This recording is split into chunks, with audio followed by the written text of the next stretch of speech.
बोलिए भारत माता की जय श्री राम, जय गौर।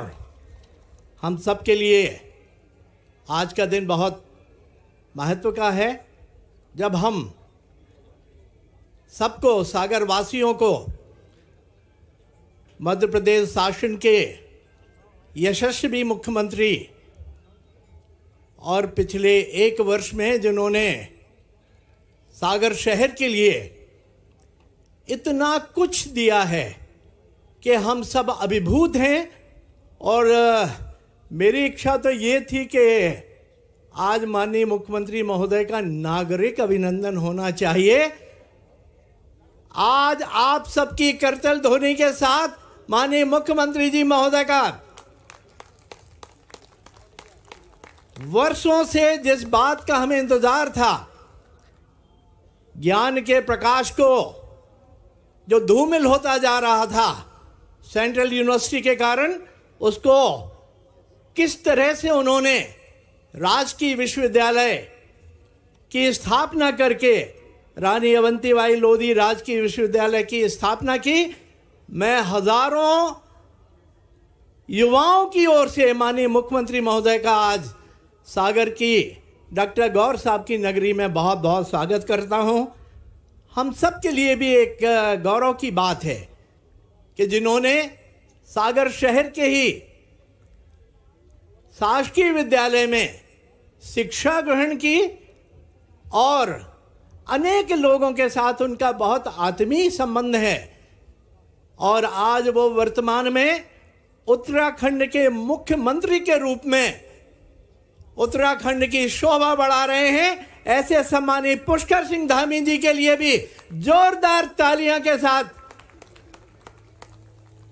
हमारे बीच में हम सबका सौभाग्य है मध्य प्रदेश विधानसभा के यशस्वी अध्यक्ष सम्मानीय नरेंद्र सिंह तोमर साहब भी हमारे बीच में उपस्थित हैं। जोरदार ताली उनके लिए भी हो जाए। हमारे प्रभारी मंत्री, हमारे अपने सम्मानीय राजेंद्र शुक्ल जी जो उप मुख्यमंत्री हैं, उनका भी जोरदार ताली के साथ स्वागत करेंगे। हम स्वागत करना चाहेंगे सम्मानीय हमारे यशस्वी मंत्री महोदय सम्मानीय गोविंद सिंह जी का। हम स्वागत करना चाहते हैं हमारे वरिष्ठ विधायक, हमारे पार्टी के वरिष्ठ नेता सम्मानीय गोपाल भार्गव जी का। हम स्वागत करना चाहते हैं खुरई विधानसभा क्षेत्र के लोकप्रिय विधायक, हमारे वरिष्ठ नेता सम्मानीय भूपेंद्र सिंह जी का। भारतीय जनता पार्टी के जिले के यशस्वी अध्यक्ष सम्मानीय गौरव सिरोठिया जी का। हमारे नगर पालिक निगम की यशस्वी महापौर बहन संगीता जी का। हमारे पार्टी के जिले के जो विधायकगण हैं, सम्मानीय प्रदीप लारिया जी, सम्मानीय ब्रज बिहारी पटेरिया जी, सम्मानीय वीरेंद्र सिंह लोधी जी, बहन निर्मला सप्रे जी, इन सब का बहुत स्वागत है। और स्वागत है जिला पंचायत के अध्यक्ष सम्मानीय हीरा सिंह जी का, निगम के सम्मानीय अध्यक्ष वृंदावन जी का, सम्मानीय प्रभु दयाल पटेल जी का। आज हमारे बीच में एक ऐसी विभूति है, क्षमा करिएगा, मेजर जनरल कृष्णन साहब हमारे बीच में उपस्थित हैं। कृष्णन साहब का बहुत बहुत स्वागत है, बहुत बहुत वंदन है। सागर के विकास में उनका भी बहुत योगदान है, समय मिलेगा तब कभी बताऊंगा। और आज जो हमारे सागर के गौरव हैं, जिनको हमने सबने सम्मानित करने का गौरव प्राप्त किया है, ऐसे हमारे प्रथम पंक्ति में प्रथम नंबर पे सम्मानित पुष्कर सिंह धामी जी, पद्मश्री राम साहेब पांडे जी, वरिष्ठ और हमारे सिने जगत के नामी ग्रामीण कलाकार सम्मानीय गोविंद नामदेव जी हमारे गौरव हैं। कार्डियोलॉजी के माध्यम से इस देश की अनेक लोगों की दिलों की धड़कन को रेगुलेट करने वाले सम्मानीय स्कंद त्रिवेदी जी भी हमारे बीच में उपस्थित हैं। पीसीसीएफ सम्मानीय रमेश दवे साहब, रिटायर्ड आईएएस अफसर सम्मानीय अरुण भट्ट साहब, आईआरएस ज्वाइंट कमिश्नर के रूप में इनकम टैक्स में अपनी सेवाएं दे रहे हैं सम्मानीय अनूप जैन जी, सम्मानीय गौरव भारली जी, उन सब का आप सब की ओर से बहुत बहुत स्वागत करता हूं। एक जोरदार ताली हमारे ऐसे सम्मानित होने वाले अतिथियों के लिए। अंत में 1 मिनट में मैं सम्मानीय मुख्यमंत्री महोदय से सागर के लोगों की भावनाएं भी पहुंचाना चाहता हूं। सागर में हमारा संभागीय मुख्यालय तो है, लेकिन विधि महाविद्यालय से अभी भी हम वंचित हैं। मैं आज के इस अवसर पे, चूंकि डॉक्टर गौर साहब जिनकी नाम से हम लोग गौर दिवस के रूप में ये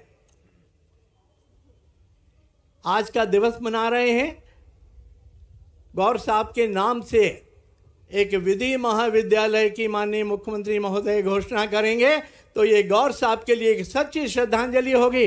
हमारी बात का समर्थन तालियों के साथ करते चलिए। एक डॉक्टर गौर साहब के नाम से सागर शहर के बीचों बीच में एक सेंट्रल लाइब्रेरी की भी माननीय मुख्यमंत्री महोदय से मैं विनती करना चाहता हूं। वो सेंट्रल लाइब्रेरी का नामकरण डॉक्टर हरि सिंह गौर साहब के नाम से होना चाहिए। ये बड़ा तालाब हमें दिख रहा है जिसका जीर्णोद्धार हमने किया है, लेकिन डीपीआर में ये छोटा तालाब रह गया था। मैं समझता हूँ कि तालाब तो हमारा एक ही है, इसको हमने 2 भागों में डिवाइड कर दिया। ये थोड़ा सा उचित नहीं है। मैं मुख्यमंत्री महोदय से निवेदन करूँगा, एक बड़ा काम हो गया है, ये छोटे तालाब के सौंदर्यीकरण के लिए आज मुख्यमंत्री महोदय घोषणा करेंगे तो हम सब के लिए निश्चित रूप से खुशी की बात होगी। मेरी बात का समर्थन कर रहे हैं क्या आप लोग? और अंत में 24/7 वाटर सप्लाई, उसके लिए हमें राजघाट डैम पे या तो हमारे डैम की हाइट बढ़ना चाहिए, नहीं तो खमरिया में नवीन बांध की आज माननीय मुख्यमंत्री महोदय घोषणा करेंगे, ताकि हमारे मुख्यमंत्री महोदय सम्मानीय डॉक्टर मोहन यादव जी से मैं निवेदन करना चाहता हूं कि सागर के लोगों को प्रतिदिन और 24/7 पानी उपलब्ध हो। इस हेतु इस बात की भी आज वो घोषणा करेंगे। मैं इस मांग पत्र को आप सब की ओर से माननीय मुख्यमंत्री महोदय के सुपुर्द करता हूं और आप सब के माध्यम से उनसे विनती करता हूं कि इन तमाम बातों को आप अपने उद्बोधन में सम्मिलित करेंगे। बहुत बहुत धन्यवाद। भारत माता की जय।